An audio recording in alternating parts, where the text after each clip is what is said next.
Okay, guys, so this will be the second part of reference boxes. Excuse me. So we've already completed sine and cosine.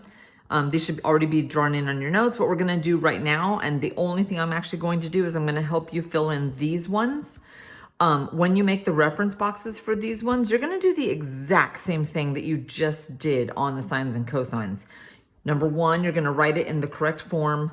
Number two, you're going to figure out what A, B, C, and D are. Number three, you're going to label these side ordered pairs along with this last one.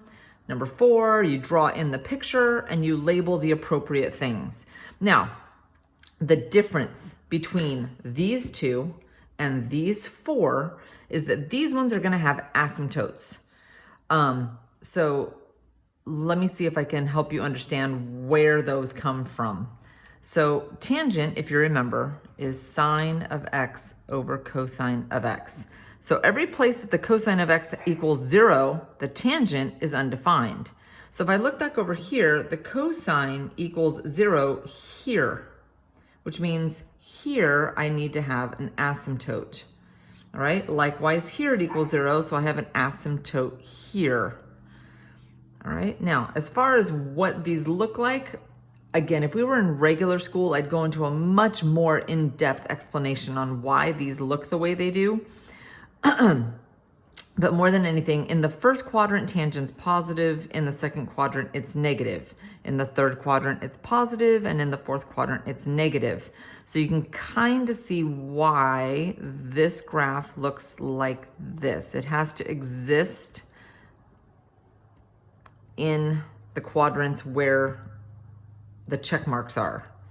Okay, so in fact, let's do cotangent next. So cotangent is the same thing as cosine of x over sine of x. So wherever the sine, again, if I'm looking right here, where the sine is 0, here, here, and here, that's where my asymptotes are. Okay, asymptotes.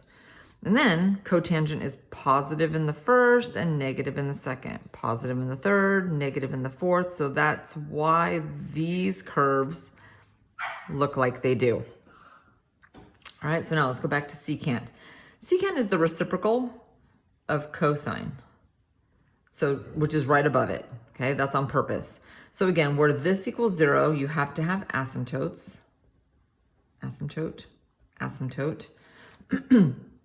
And again, during the regular school year, I would explain this much better, but the picture looks like this, all right? At this point right now, and this is just a strange situation, if you're able to draw this picture, label this ordered pair, this ordered pair, this ordered pair, and these two asymptotes, I'm happy.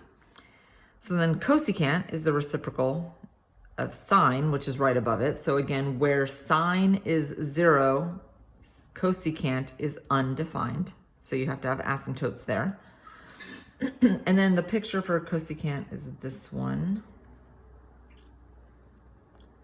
All right, so no matter which of these graphs you are graphing, as far as the reference boxes, there are 5 things that you need to be able to label. All right, so for tangent, it's ordered pair, asymptote, ordered pair, asymptote, ordered pair. All right, for cosecant, it's ordered pair, asymptote, ordered pair, asymptote, ordered pair, right? A lot of them are very, very similar. Whatever the case, I am available for office hours. Let me know if you need more help.